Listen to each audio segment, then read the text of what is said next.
Welcome to the series finale of Matt and Scott Pick Barbra songs. Tonight, you'll find out who killed Laura Palmer, what the black smoke really was, what happened to Tony Soprano in that diner. It all will come out tonight on the series. And most importantly, who shot JR? Yeah, all of it. It's the series finale.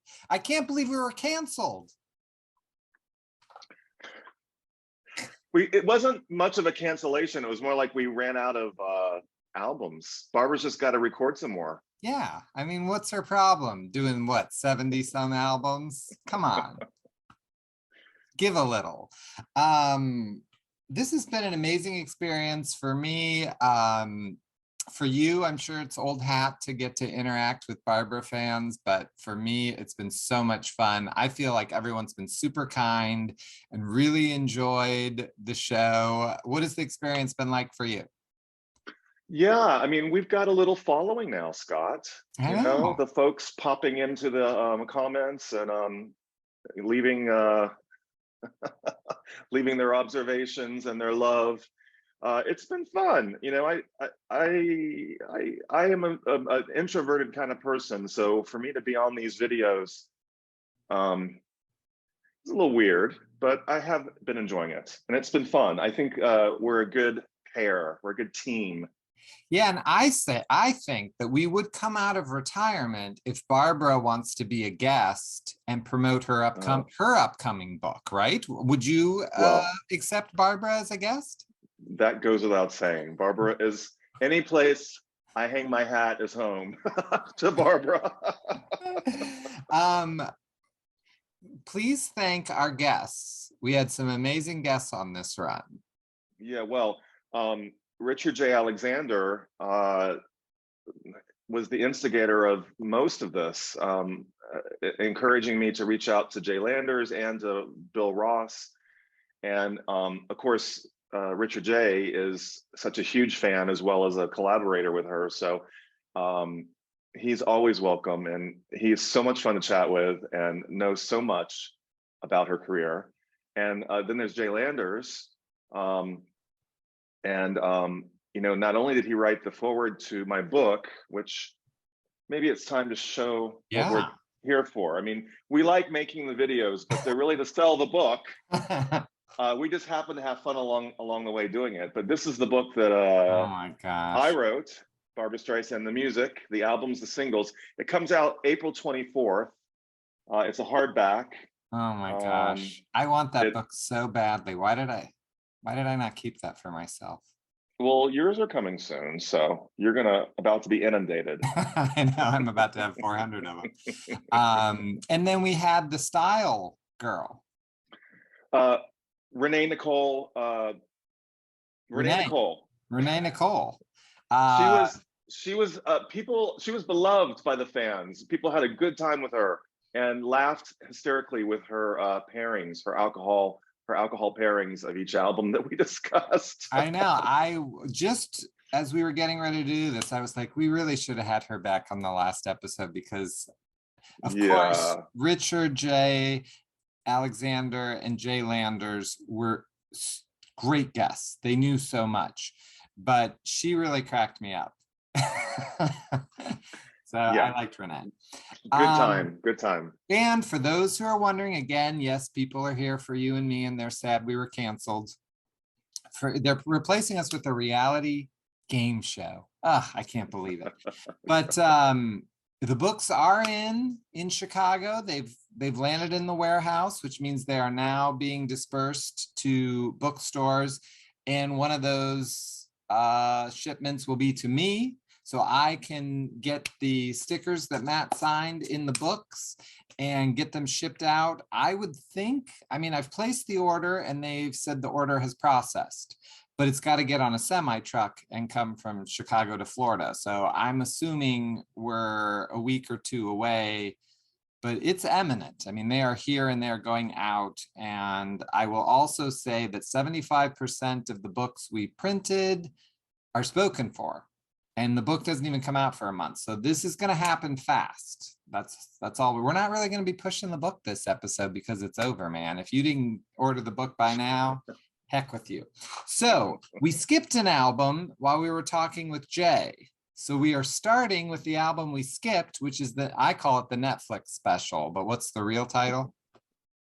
Oh, it's like really long. Putting me on the spot. Barbra, the music, the memories, the music. Wait, did I just say that wrong? Sorry. Barbra, the music, the memories, the magic. There we go.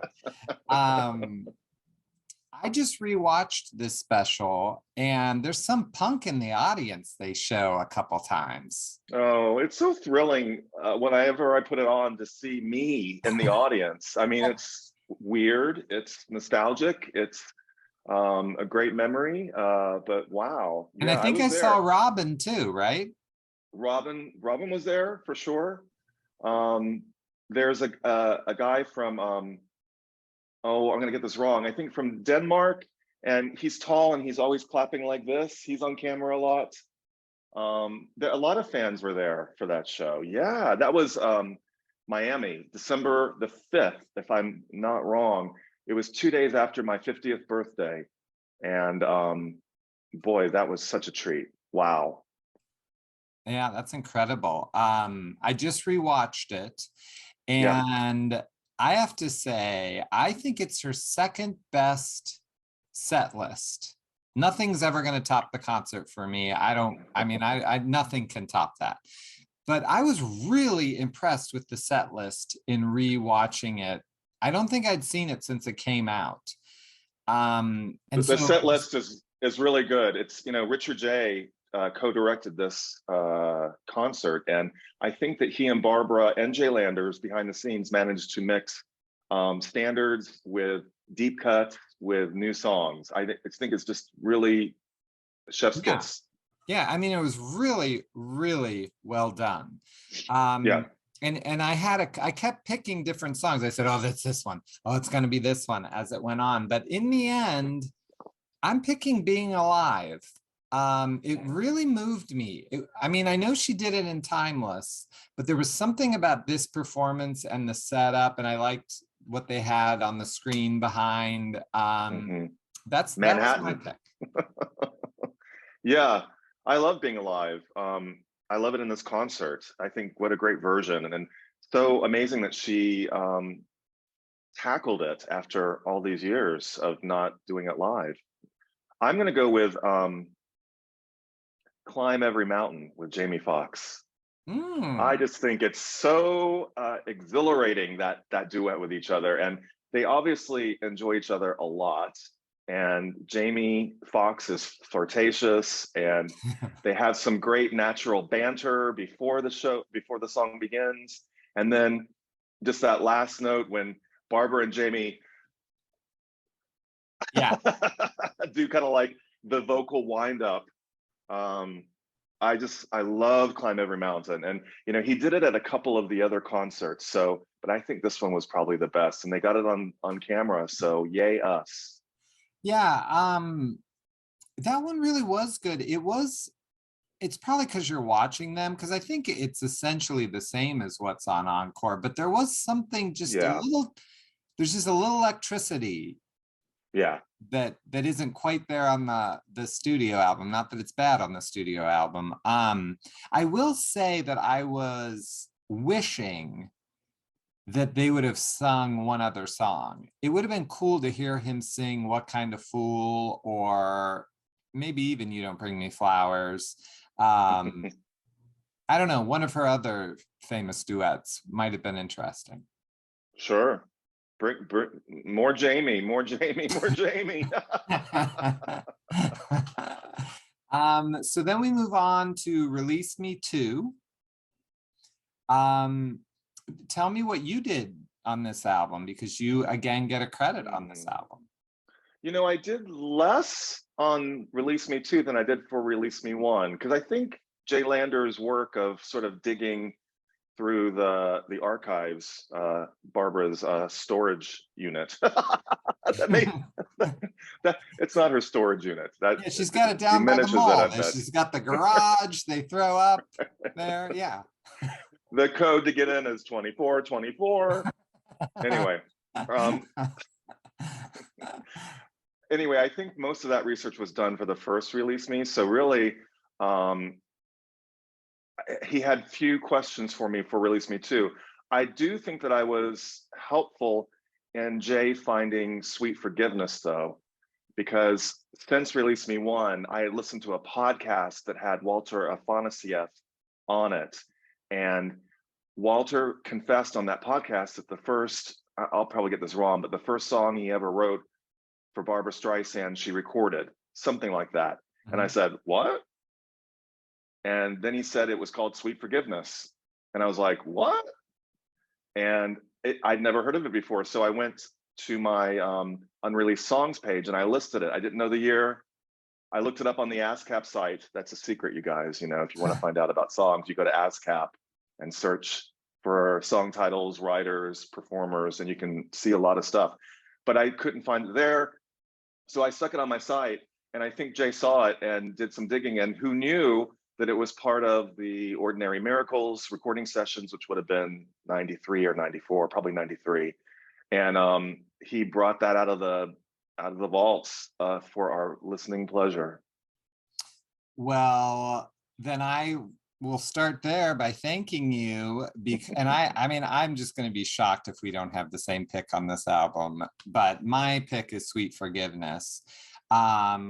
It is incredible. It was incredible the very first time I heard it. I was blown away.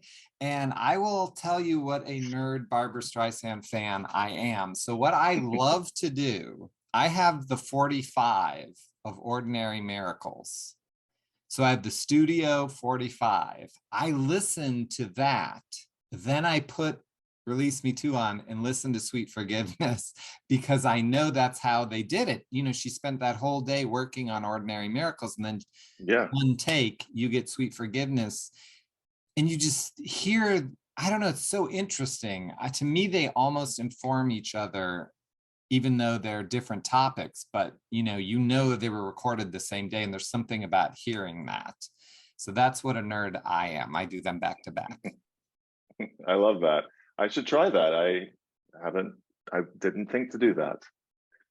My pick is Sweet Forgiveness. Yeah, I knew it. I almost didn't pick it knowing that, but it's so good. Listen, the year was 2021. So at my year end, you know how on Spotify, they give you like your figures about what you listened to that year? My top song was Sweet Forgiveness. So, I mean, how could I not pick it? I listened to that song over and over and over again. And, you know, I write about it in the book, and I will not be able to say it off the top of my head today, but it's got such a strange song structure with sort of like a verse, a chorus, a verse, a second verse, a bridge. You know, it's a weirdly constructed song, but I think that's why I like it, because when I was trying to get to learn it so I could sing along in the car, you know, it surprises you because it doesn't follow verse, chorus, bridge kind of regular structure. So tell me a little bit about Jay's remix. Oh, of Sweet Forgiveness. It's not Jay's, it's actually Wacom's. Well, on this thing I have, the picture I have says Jay's remix. I think it's the letter J though. It is the letter J. which stands for, oh God, I don't want to say his name wrong. Well, I didn't mean Jay Landers. I'm just saying. Oh, okay. Yeah, it just says J, the letter J. That's what it says on the icon I have. Well, Joachim van der Sag, sorry, that's what I was trying to get. Joachim begins with a J. Joachim did the remix version, which was released digitally. What are there, three different remixes of it, or two different remixes? There's a radio.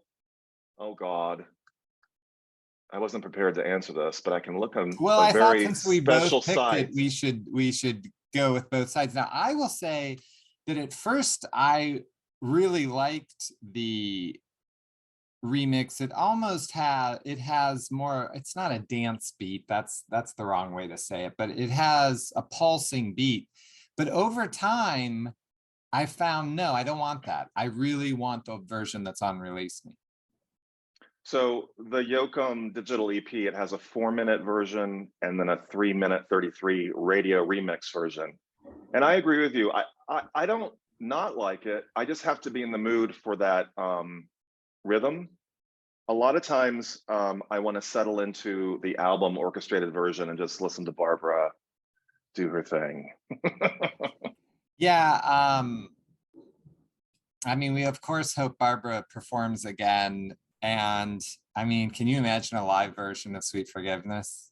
This song, besides just liking it and being surprised that it even exists, it's so moving to me. You know, I had a big bad breakup in 2019, and this song just ticks all the boxes for, you know, put it on and make you cry a little bit. I mean, it's just really, really a great song about you and I. Two lives too hard. And I also will say, Be Aware would have been the other. I almost picked Be Aware knowing that you were going to pick Sweet Forgiveness, but I couldn't cheat. Like, I've come back to Be Aware quite a bit. This is a great album. I love Be Aware. I love the remix that she's done on it. I'm also a huge fan of Once You've Been in Love, another very sad, makes you cry song. But this is a good album. I mean, maybe better than Release Me 1. It is. You are correct, sir. You got it right. Yeah. Still, and then you can't forget the Carole King song, You Light Up My Life. Yeah, that is a great one too. Oh my God, I can't choose. Don't make me, Scott. No, of course. That's why we just did Sweet Forgiveness. Yes. So now we go to what is currently her last release and what is comically her first release. And when this was happening, it made me so excited for your book, because I'm like, how cool is it that this book begins and ends in the same place, really? From her first album to her last album, it's the same. You know, it becomes kind of a loop. So we have Live at the Bon Soir, which was supposed to be her first album, and becomes the last one. It's like bookends. Yeah, that's perfect. Tell me, you know, a little history on Bon Soir. 1962, a basement nightclub in the West Village, in Greenwich Village. A tiny nightclub where the waiters went around with little pin lights so they could take your order and see the menus. A little tiny stage, a small combo playing with Barbra that was the house combo led by Tiger Haynes. And Barbra's first recording for Columbia Records. It sounded like a good idea. They thought, well, let's capture her since she's such a nightclub star right now, on the side appearing in I Can Get It For You Wholesale on Broadway. Why don't we capture her in the ambiance that she excels at, which is this small nightclub? So they brought in a recording truck and mics and cables, and they recorded, I can't remember right now, but like what, 4 shows, something like that. And this is that album. Now, they never released it because the sound wasn't good. And Yoakum van der Sag was able to solve that problem with AI intelligence in this year of 2022. And it sounds amazing. I mean, if you listen, there's some of these tracks were already released on the Just for the Record album. But if you listen to them next to these, oh my God, these blow them out of the water. It's an amazing high fidelity album that they've taken out of the archives. I love it. Yeah, I'm definitely looking forward to the vinyl release, which I'm told is May, from my local record store. I've placed the order. It's expensive as all hell. It's a $60 vinyl, which is just too much, but it's the world we live in right now. But it's going to be worth it. It's going to sound incredible. What's your pick Yeah. off this one? So many good ones, and it wants to be played in my house as an album, not as like I'm going to listen to this song today. But if I listen to one song from the album, I'm usually going to Napoleon. It's a Harold Arlen song. It's got some very witty lyrics. And maybe I listen to it just because it's the least known, the only one that's never been released. Although Barbra does have a studio version that she recorded that definitely has not been released. But Napoleon entertains me. I love to sing along with it. Yeah, that's my pick. Yeah, I know that song from Blossom Dearie. She does it. Oh, and I love her. Yeah, what a sweet voice. Oh, her albums are so good. And so it was funny because you had told me that there was going to be one new song. And then when soon as Barbra started, I'm like, what do you know? I've known this song for years, Blossom Dearie. Oh, it was kind of funny. Okay. I didn't put them together that was the song. My pick is, I'm pretty sure if we circle back to the first album, it was my pick there because it's truly one of my favorite songs by her. And that is Come to the Supermarket. I never in my life thought I would have another version of that song. Like, I remember in the 2006 concert, she did a bit where she pulled out, a thing and said, oh, someone wants me to sing Come to the Supermarket. And I was like, my God, she's going to sing it. But it was just a bit to bring on the George W. Bush impersonator. And I was like, ugh. But now I finally have my live version. So that's the pick from that. And then there we go. We picked all the albums, and what we decided. You know what? Yes, sir. Just before you go on to the next topic, I wanted to say that one of the first couple lines of the book is wrong now, but it's printed, it's too late. But within the last week or so, Funny Lady and Nuts were added to digital music streaming services like Spotify and Amazon Music, or Music, whatever it's called. So I think I say those are the two holdouts that have not been released, but now they have been. It's gonna be a great day. Well, I love that. It's funny that slipped through, because I remember early on you talking about things that were streaming, and we were trying to steer away from that because I'm like, you never know what's going to happen in the long run. But that will give people something to complain about, which is the greatest gift one artist can give to readers of the internet.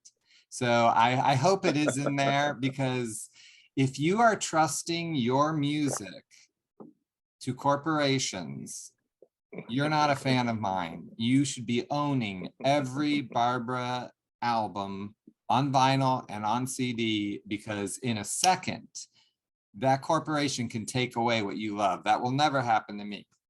These are my Streisand CDs in order. I have all of them, and I go to UCD shops and I look for ones, I'm always looking, does it have a bonus track or something? And I've often texted Matt while I'm at the store, is this the Funny Lady one I need that has a different mix? But what we're going to do here to wrap things up is, a couple people had asked us to give different lists. So we have a little bit of lists here that don't really mean anything, because lists just mean today, where we're going to say our top 5 favorite songs and our top least favorite songs, because people thought we were never critical enough. And as you pointed out, well, we're picking our favorite songs. It would be weird to be critical of your favorite. And then our top 5 albums. Let's start with the negative, and then we'll end, so we're not ending on it. All right. Let's say our least favorite songs. I cannot wait to hear what you've picked. I know what one of them is going to be, but I don't know. I'll let you go first. How are we going to do it? Like, I'm not going to read my whole list, right? I'm just going to start with one of them, and then it's your turn. Want to go back and forth? We can do that. Let's do that. Okay. And this is in no particular order. Yeah. I literally brainstormed this right before we got on, so this is like raw, unfiltered. So my 5 least favorite songs of Barbra Streisand. Luck Be a Lady Yeah. on Back to Broadway. Sorry, I can't stand it. I actually didn't pick it knowing that you would pick it. That if I had to bet anything, if I had to find out if you were a clone or, you know, not real, that will be our password. So What's your least favorite song? I don't believe you're Matt. That's Luck right. Be a Lady. So mine, I looked because I just said I don't trust corporations to own my music. So I actually looked in my iTunes and I said, what is my least played Barbra song? Will it tell you that? Yeah, you can sort by plays. Oh, what was it? Stranger in a Strange Land from Guilty Pleasures, which is not God. a surprise to me because as I annoyed people by saying that is not one of my favorite albums. Go ahead, comments. Go ahead. And I do want to say that I got actually a lot of nice Facebook messages, private ones, where they said, Scott, will you please give Guilty Pleasures another listen? It's not as bad as you think it is. I listened to it again, and you're right. It's not as bad as I think it is. It doesn't speak to me. That's all I can say. It just doesn't speak to me. No, so that's fair. That would be mine. Okay, the next one on my list, Take Me to the World with Antonio Banderas. Is it Antonio's part?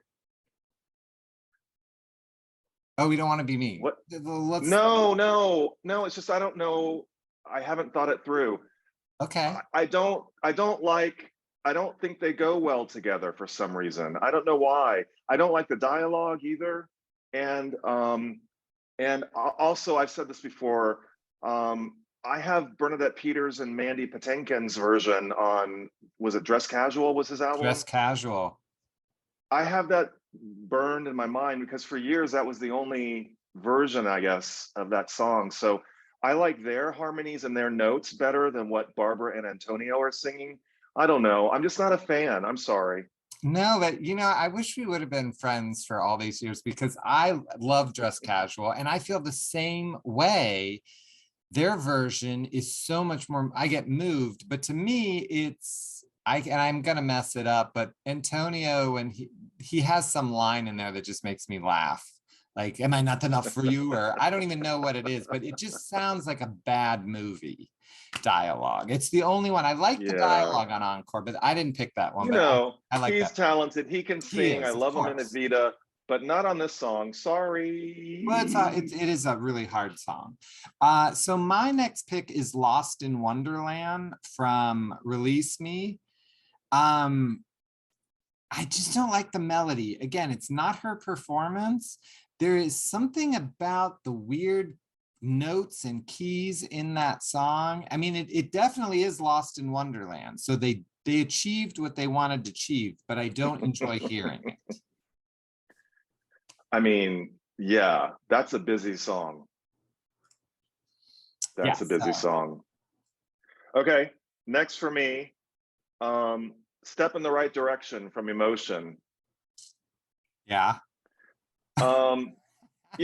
Sometimes I can put it on and sort of say, oh, that's cute. But sometimes I'm just like, next. Yes. It just doesn't quite work.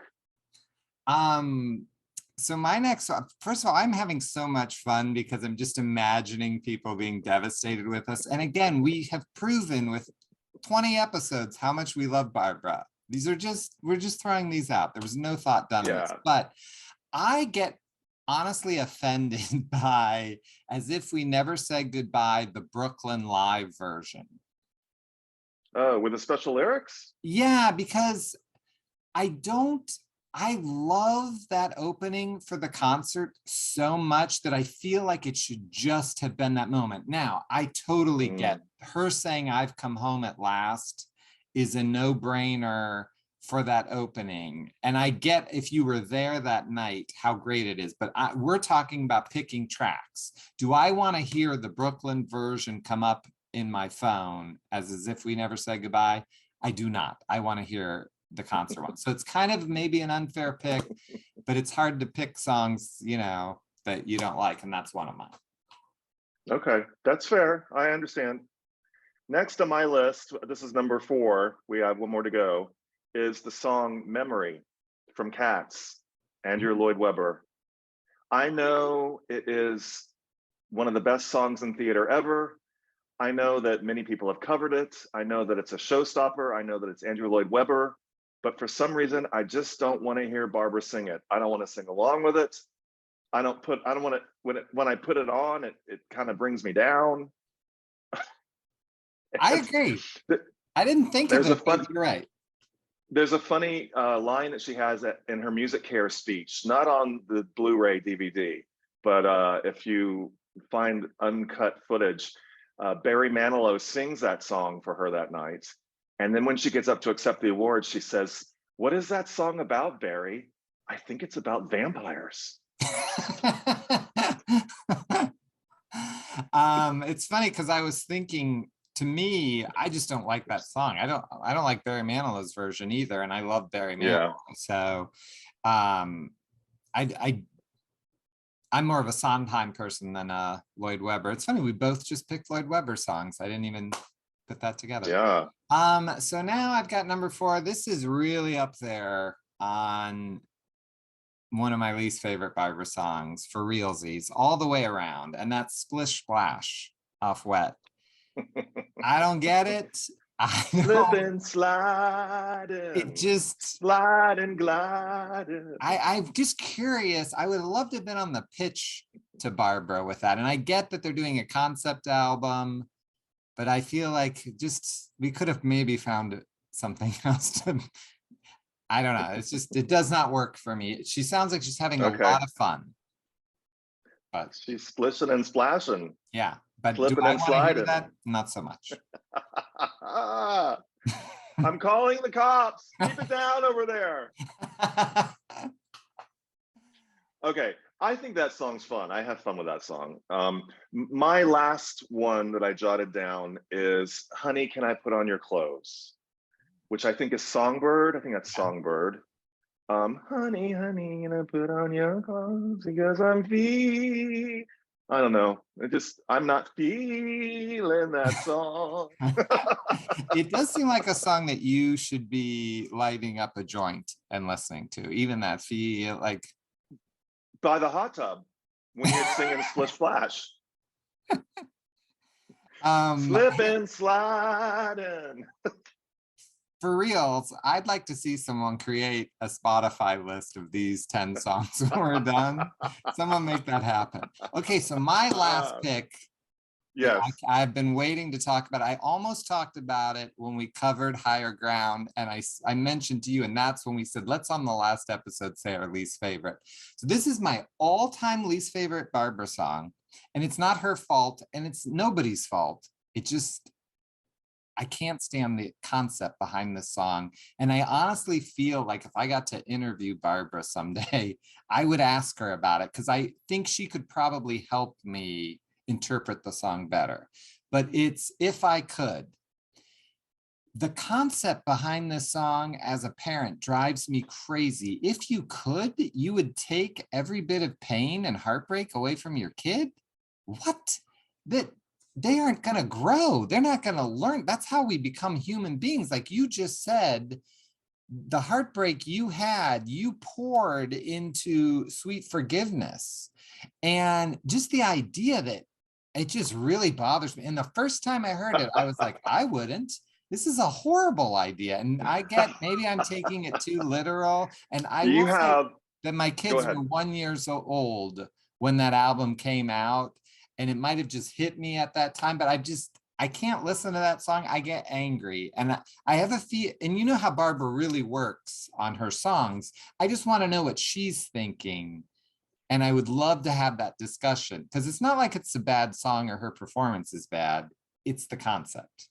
Controversial pick, If I Could. You have a philosophical disagreement with I do. If I Could. I do. Come get me, internet. Comments. This is why they got canceled. What did you pick your all-time last? I'm done. Oh, we did it. 5 and 5. We did it. Yeah. I mean, again, Barbara's great on all those songs. There's not like a vocal that's horrible. It's just like a feeling for the song.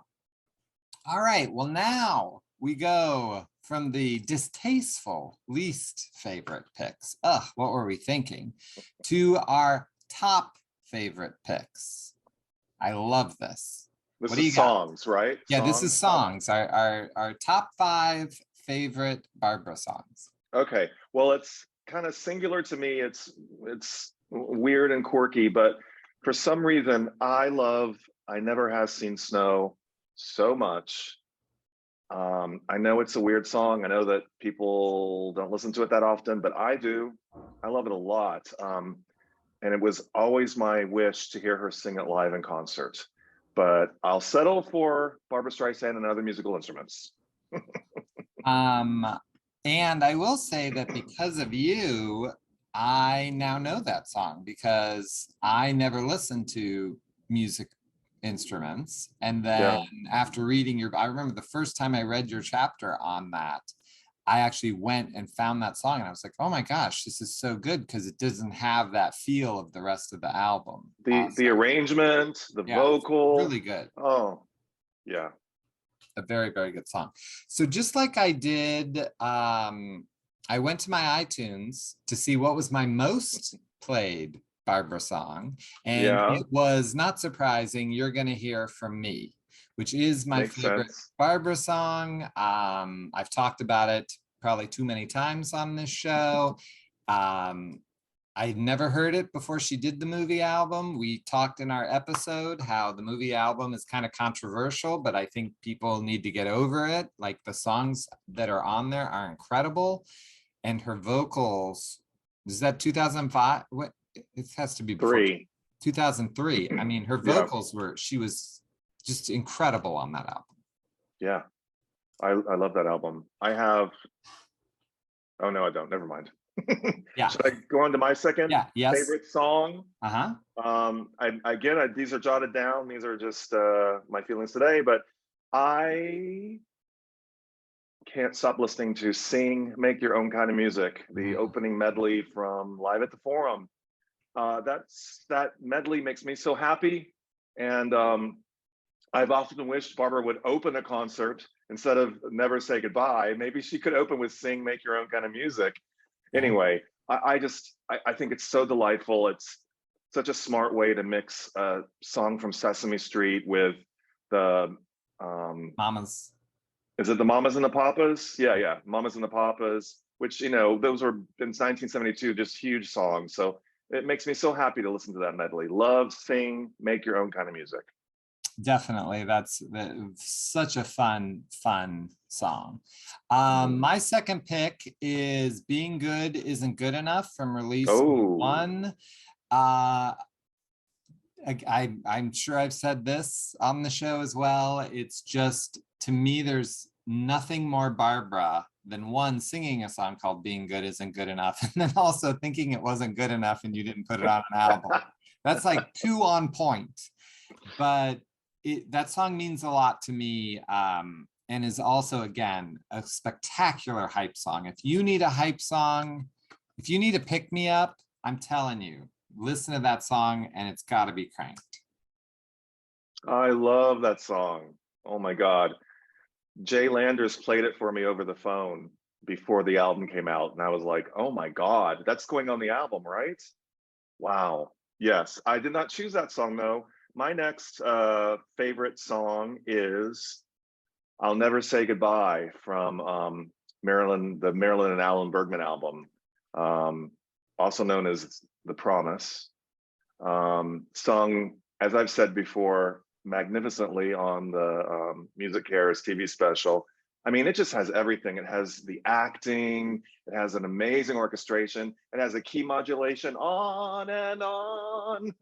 It's just, it has the last note held out forever. I mean, it is just pure Streisand, and it's sort of a newer song, but I'm a huge fan of that one. And another thing that you turned me on to, I knew the song, but I didn't know about the live music cares. And after we did that episode, I don't even think I told you about it. I did go to YouTube and watch that performance, and it's incredible. Oh, yeah. Just Yeah. incredible. Yeah. So my next pick is, if I was, someone said, what is her best interpretation of a song? Mm-hmm. It would be this song, which is For All We Know from the Prince of Tides soundtrack. Mm-hmm. I think every single word, it's not just like one phrase. It's like she interprets that song just like perfectly. And I have this theory that I didn't bring up on the Prince of Tides episode because I think we had Jay and I didn't want to cause any trouble. But we're canceled now.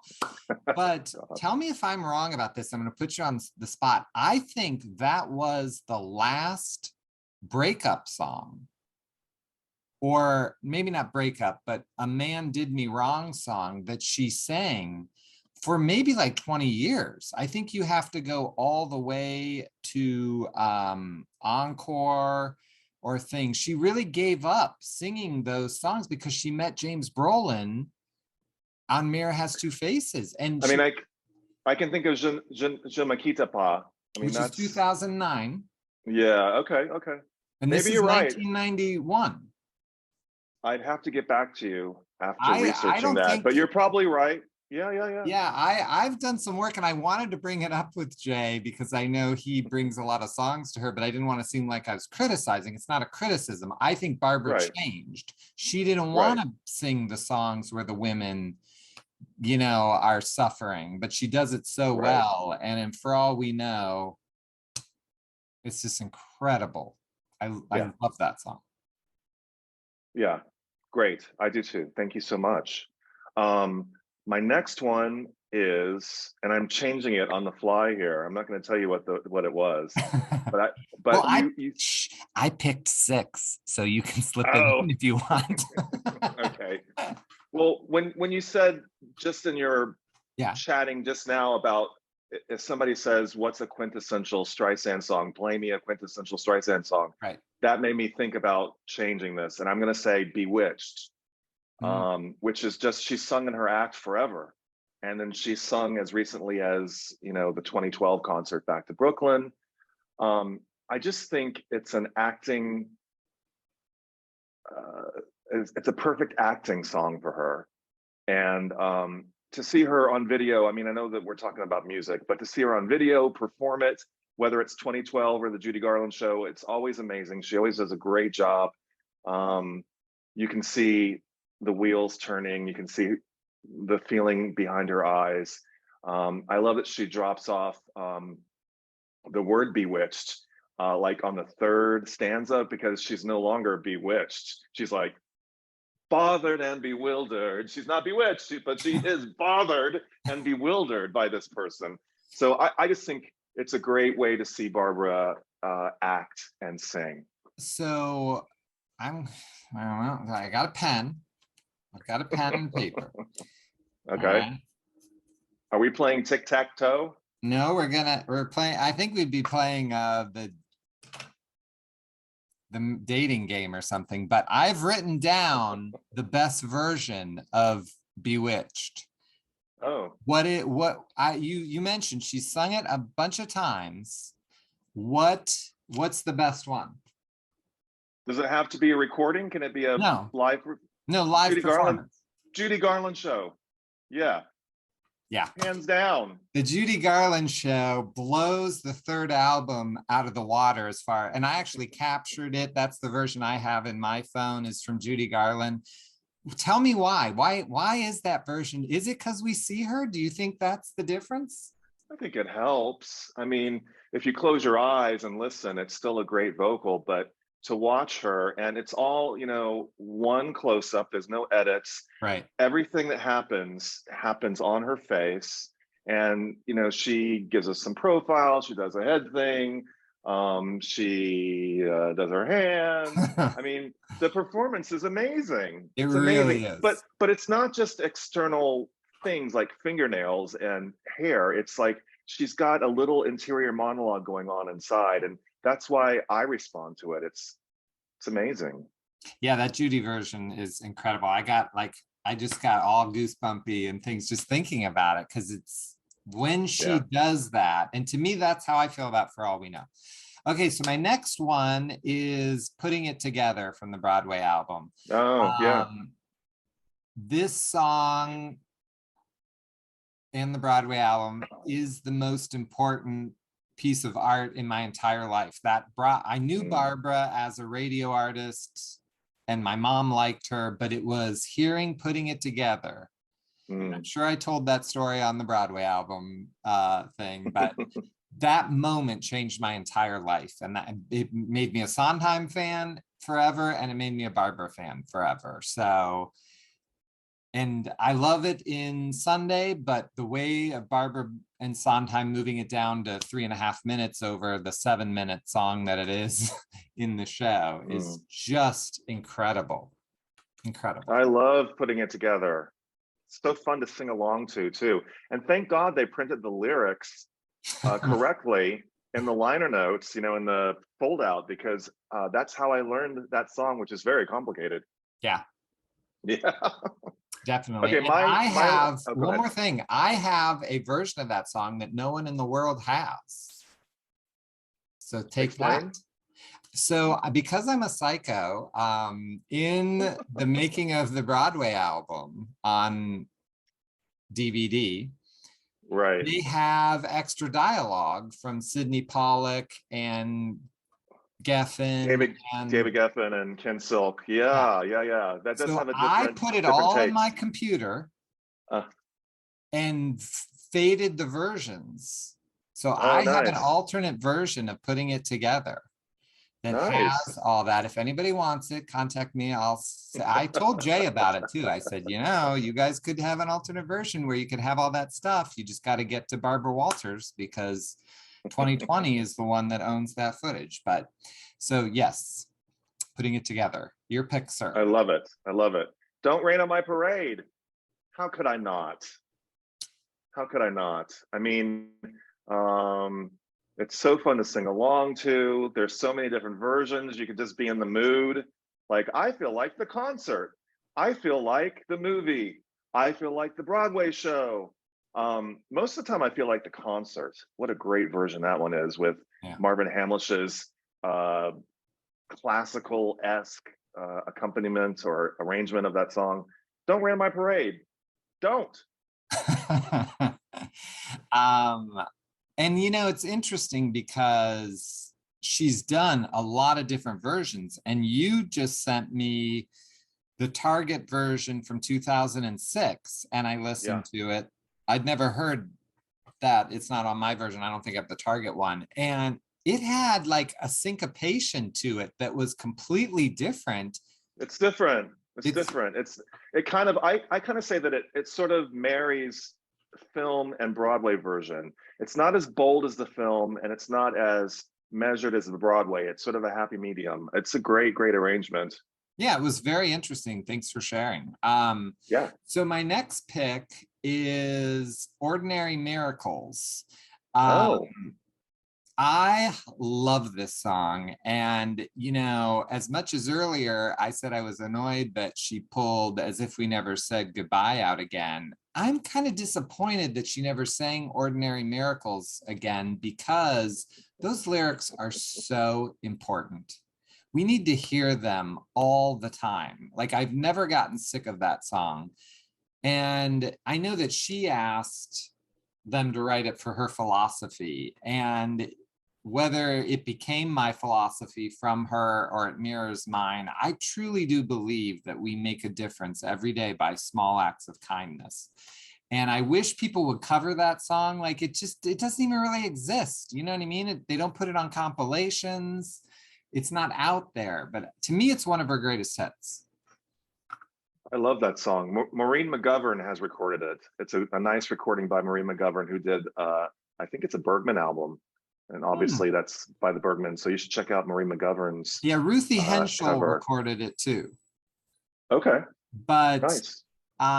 you know, it'd be nice if it became a standard where it was, everybody was doing it. Yeah, I love it. That's the end of our list. That's our top 5 songs. Well, I said we get to pick our extra because I have one more because I Oh, struggled. that's So right. you have your one that you said you threw in, and I did Okay. cheat, and I had to pick one more. We'll do a bonus round. Yeah, then, this is I the guess. bonus one. What is your bonus? Do you want me to go? Me? Yeah. Well, the one I replaced Bewitched with was On a Clear Day. I mean, how can I not? I mean, On a Clear Day You Can See Forever is just fantastic. And whenever I've heard her sing it live, I always get goosebumps. The soundtrack recording is an incredible recording. And it's just so well associated with her. And I write in the book that it's hardly been covered by female singers. And when it has been covered by female singers, it's on a clear day. You know, it's swinging, right? But this sort of like ballad, belting version is just what Barbra does so well. It's actually a song I don't think anyone else should sing but her. I've never heard someone else sing that song that I like over her version. Yeah. My bonus song, because you know I just had to get it in there, is Two People. I love the music for that song. I get her, man, her interpretation. I love that it's not a love song. I mean, it is, but it isn't. You know, these are two people. It doesn't really say how they're related to. So you could feel that way about your best friend or a brother or a sister, you know. I mean, it's not. It's true. Because to me, I always think of Richard Dreyfuss's character and her because it's for nuts. Now, whether that was why they wrote the lyric, I can't say. But it's but there was no way I couldn't pick something from Till I Loved You. So I had to, that's why I had to cheat and pick 6. I love Two People. What a great song. Again, should have sung it live. I know, and she wrote it. That live. All her songs she wrote, the music, the tune is so singable. Yeah. So our last thing we're going to do is we're going to throw out our top 5 albums. We won't, you know, we don't have to go into it very much because you can go back and watch that episode, and I'm sure we talked about it. So I'll go first. Not surprising. My top album is the Broadway album, and I wanted to show this. I got the Broadway album when I was 15, and I put it in an Incredible Hulk binder. This is my piano book from when I was 15 years old to have the Broadway album. And I mean, how funny is it that it went in an Incredible Hulk? Oh, it's the music. Oh my God. Yeah, it's the piano music. Because I was, you know, I love the album so much. So I've had this since 1985. I mean, it's seen better days, but it's still in my Incredible Hulk binder. That's my number 1. I think it's not just her best album. It is the single best album that any artist ever created. Yours? Love it. I love the Broadway album too. I'm not going in any specific order. Yeah, I'm just going in how I jotted it down on my list. The Way We Were studio album. I think Jay Landers said it in one of our previous episodes that for an album that was sort of cobbled together from outtakes from other albums, it is surprisingly solid, almost as if it was created in whole, but it wasn't. But it's just, I just think she kind of reached her peak of 70s pop goddess, radio hit, wonder sounding Barbra Streisand. Like, it's just a great album. And it has a great mix of the pop hits of the day with a few sort of like standards and classics like The Summer Knows or My Buddy, How About Me. I just think it's a great album. I love to listen to it all the way through. There is not a bad song on that album. My number 2 pick, again, not anything that will surprise anyone who's watched this, and I also have the piano book for it, is The Concert. This is a great book, although you know, it's got great pictures, but one thing that's annoying is they just grabbed any version of the songs. These are not the arrangements that Not the Barbara arrangements does. from the show. Yeah. They just picked any version that anyone ever did of the song and schlepped it together. The only thing that they actually did was the Yentl medley. But it doesn't matter. I love having the piano book, and the concert to me is the best of Barbara ever. Yeah. Yeah. The concert, amazing. Two CDs too. And complete. My next one I'm going with is Yentl, the soundtrack to Yentl. That's what started it all for me. I've already told that story. The music is still amazing and very moving to me. I love to listen to it. This year is Yentl's 40th anniversary. So that's exciting. And boy, she just hasn't sounded better. And Michel Legrand, his arrangements, and then the lyrics of the Bergmans. It's just such a beautiful, beautiful album. Yes, I'm glad you picked it. My next pick is Till I Loved You, which I've been screaming about since we started this show. I hope everyone's given it another shot because I do think it's a pop masterpiece. It pretty much is her last kind of pop album in that way, but it's not like Emotion that they really tried to go for, you know, the MTV crowd. This is more the VH1 crowd, but it has tempo. That's the main reason that I love Till I Loved You. Yeah, I'm forever in love with that album too. It has very special place in my memories, and it's not one of my choices, but it's one of those albums that brings me back to when I was in college in Los Angeles.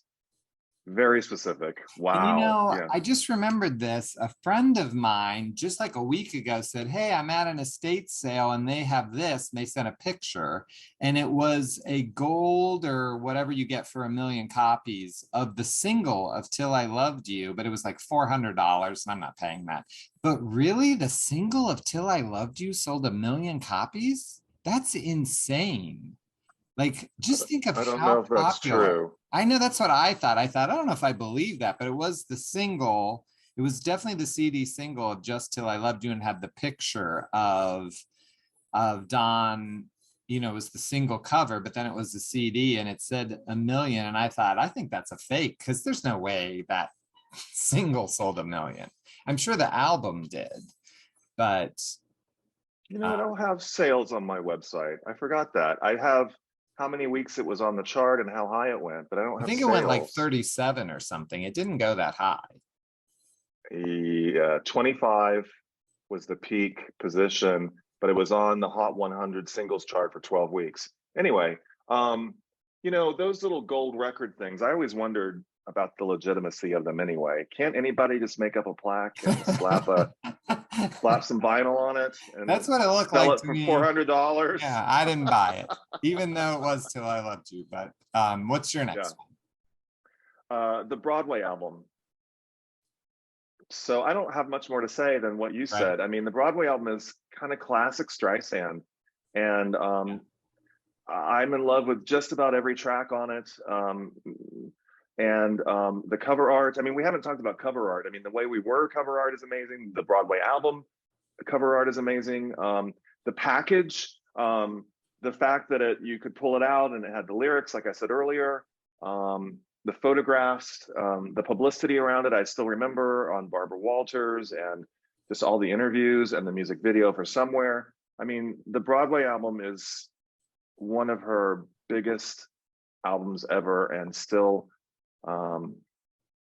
is important to this day. I couldn't agree more. My next pick is, I believe, her best-selling album, and it should be, and that's Guilty. I mean, every song on Guilty is great. There's not, I mean, they're all fun, and I am so in love with Make It Like a Memory recently. Like, that's, I just can't stop listening to that one. And so I was like, I know it's poppy and it's her most famous, but also it's incredible. I think it's aged well too. Like, it doesn't sound too old-fashioned. No, it's what, 40, 50 years? years old. 80, so it came out in 1980. Yeah. So yeah, no, I love Guilty, and I love to put it on in the car or while I'm doing the dishes or something. I mean, it's just like a great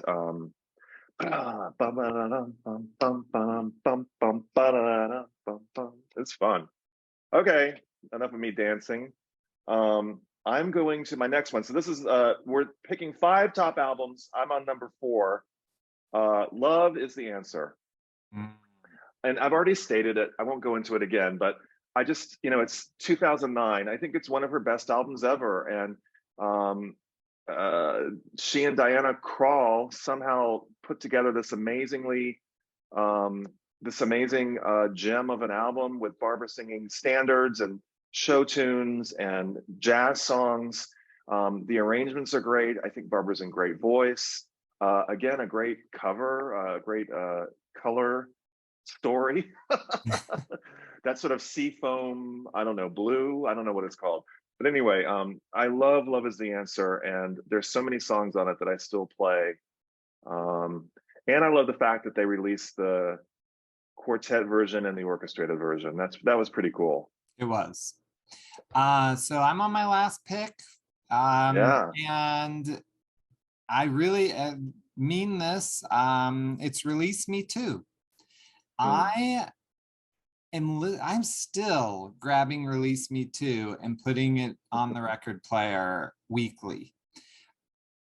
Again, not one bad song on it. I love it. I love that they're doing this, and I also love that they don't feel like they have to give us the original arrangements. They're making them better. Probably if we heard the original You Light Up My Life, we wouldn't feel the way we feel about it. So I like that they're working on it. And I want to Release Me 3 and 4. Keep them coming. Yeah, I don't mind that they change the arrangements either. I mean, I think I love Release Me Too. And it's almost like Release Me Too was sort of more of a pop album. Like, I don't think there's a single theater song on there. There isn't, if I'm right. Yeah, so it's like, I love that it's just, they kind of doubled down on, we're going to just do pop. Anyway, I love Release Me Too. My last choice, I think people forget that it's an album choice because it's so large. Just for the Record. Oh, wow. That's a good pick. Yeah, I mean, that was a huge deal, you guys, right? Yes. Just for the Record. I mean, it was at the height of the box set phase that we were all going through in record stores. Everybody was releasing a box set. And there would be box set sections of the record store because they didn't fit anywhere else because they're so big. Right. But Just for the Record, I mean, Barbra and her team took the box set genre and were like, microphone drop. I mean, they did it right. I mean, that Just for the Record box set is amazing. The fact that it's like Jay said earlier, that Jay Landers, that it's chronological. It details her career up to that point, up to the 80s. The fact that there was so much unreleased, so many demos, that were combined with final versions. It was just so smart and done so well. And then it came in a big pink box, and it came with I've already put it up, but the liner note, a book of liner notes. I mean, it was an abundance of wealth that they gave us. It was expensive. We paid for it, but boy, it was the box set of all box sets, and I love it. I agree, and as we talked to Jay about, we want to see those get a release on vinyl and let her legacy stand. God, how many vinyls would Just for the Record be? It'd have to be like 8 discs or something, right? I mean, it depends. Yeah, they probably would do it as 8, but I would say they could do it as 6. I mean, you don't have to. Sometimes they overdo putting 3 songs on a side, and I wonder how realistic that has to be. Well, I think you that can get away that's like fidelity too, though. I mean, like maybe right. I don't know about all that, but yeah.